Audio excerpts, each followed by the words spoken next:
Hey everyone, Chuck again here. Let's go in and share the screen and take you around on some navigation within the simulation here. So let me do a share screen here and pull up the simulation as soon as it makes its mind up here. There we go. Okay, so when you come in for the first time, this is the main screen of the simulation. If you look in the upper right corner, you're going to come in first through this edit profile screen, which you're not seeing at the moment. And what that's going to look like, I'll just click on it, is you'll put in first name, last name, email, contact information.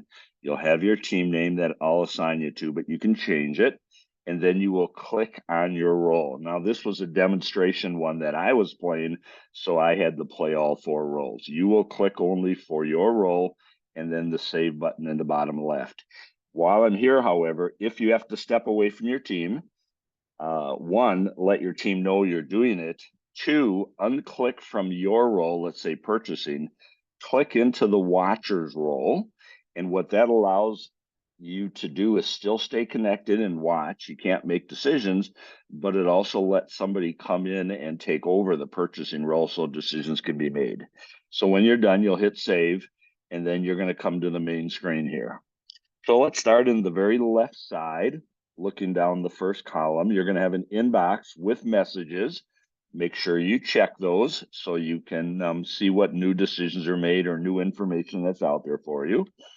We'll have a rankings tab. In fact, let me go back up and hit the inbox again real quick for you. So here's the different emails you're going to get over time, and you're going to want to respond to those. Rankings allows you to see a couple things here.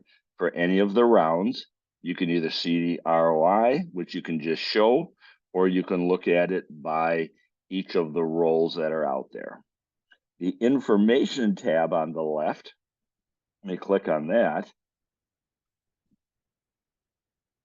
This is a lot of information about the customers on top here, the products and what's on per pallet, and the selling price and such.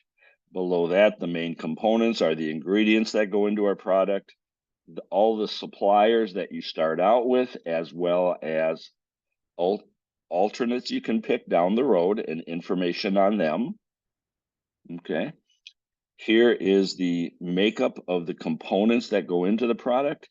Here is the general information about unit size when you purchase. And then we have additional information on the companies,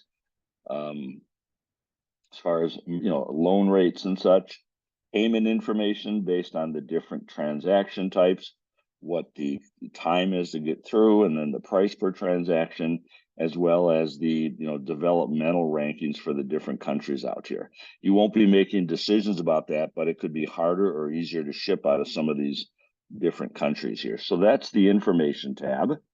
The info center, this is everything that's hyperlinked. Everything you're going to need is in the simulation here. So you can click on any of the buttons or the terms, click on them and get right to the information.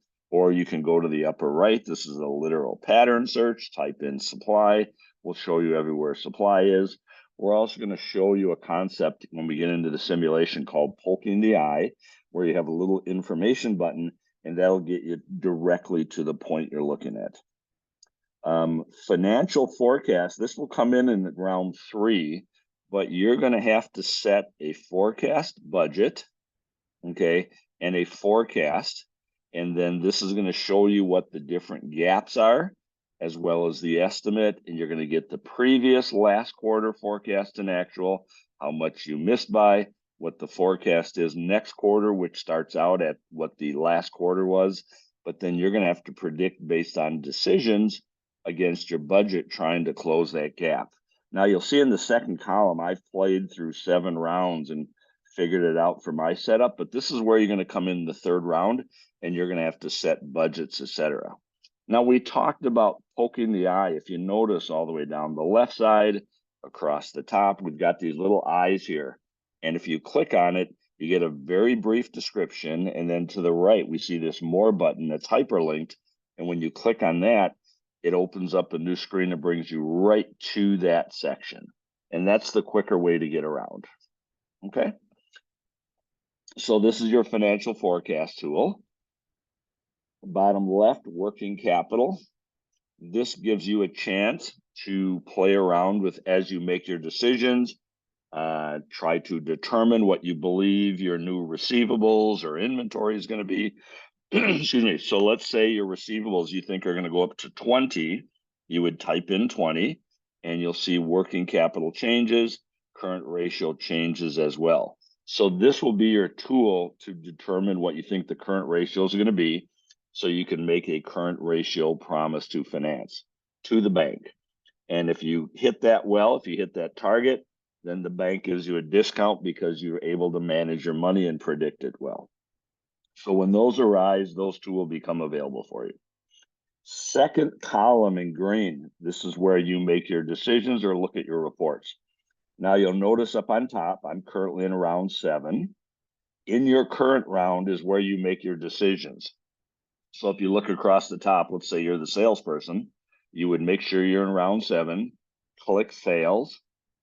Okay, let me do that here.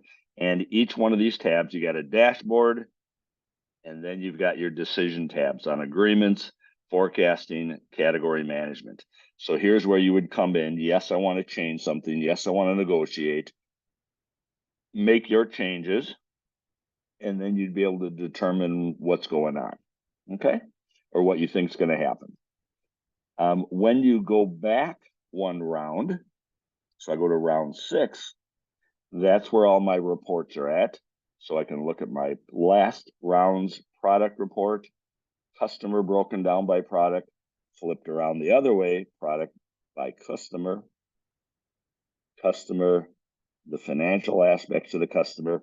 And then these last two are in every role. An analysis button allows you to do a query like you would on a database of, let's say you're looking by customer, you want rounds 4 through 6.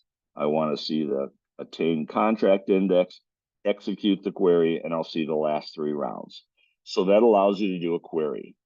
In the analysis also, if you go back up to point of view and look all the way at the bottom, export all data to Excel, you just put in the range of rounds you want, hit execute, and you will get a standard Excel download of all the reports for all the roles and be able to work with the data for that. So that's available in every role. And the decision log is a picture of all the decisions. It's a snapshot of all the decisions for each of the rounds. So you can go back each round for all the reports and the decision log. I could jump back to round 2 and look at a decision log or reports. I'll click in the middle here, or any round behind. So current round is where decisions are made. Previous rounds are where the reports are. So that's what this column is doing here. So while we're on top, let's look at those. Sales. Now, again, I've got, because I'm in the 7th round, I've got more decisions open than you'll start with, but you always see the dashboard, and you'll always see the agreements. You will always open it up on the bottom and be able to, negotiate by changing things. You can change this as many times as you want to, as long as you are done by the decision deadline that we set, okay? And then we'll calculate accordingly. When forecasting comes around, you'll be able to click on forecasting, where you will click edit, make your changes, and you'll make them in plus or minus 5% increments. Let me cancel out. And then category management. If you were to drop products, this is where you would end up doing that. Okay. Going over to supply chain, same layout, dashboard. Here's your decisions, planning, both on safety stock and lot sizes for components, and safety stock and production intervals for our products, 5 days worth every 5 days.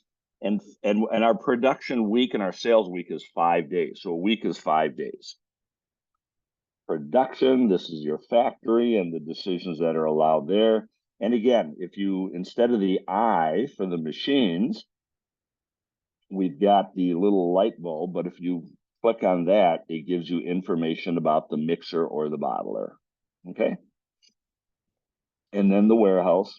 Excuse me for my sniffles here. It's just springtime allergies coming out here. Making decisions for both the component warehouse, finished goods warehouse, for how many pallet locations, how many people we have. Purchasing, okay? Agreements with our suppliers. So here's my current suppliers. And if I change them, I can go into the supplier market. I will select the type of component I'm looking at, click search, and that will give me my current supplier so I can negotiate through here, as well as additional suppliers out to the right. And again, for all of these roles, if I go back one round, I've got the reports, and I can go back multiple rounds, the analysis and the decision log. In finance, we go to round 7. I've got my dashboard, my bank, and then if I'm negotiating, then these, the only field I have in the IBP is actually the current ratio promise that I have to work with. And then again, I can go backwards one round. So that's the negotiating part. I should mention, when you're looking for financial results, let's go back one round to round 6. Here's where I've got the income statement. Okay. And so I can look at current round and previous round and the difference. And unfortunately, as we play each round, you will lose a previous round. So you may want to grab a snapshot of the screen. Financial position is your balance statement, balance sheet, both for current, non-current assets, non-current and current liabilities, equity. This will be used as part of your working capital. And again, the analysis and the decisions. So that's what we got going on. And when you hit my company in the upper left, let me show you this. In the upper left, this is my company. This always gets you back to the home screen. Okay, so that should take care of our navigation.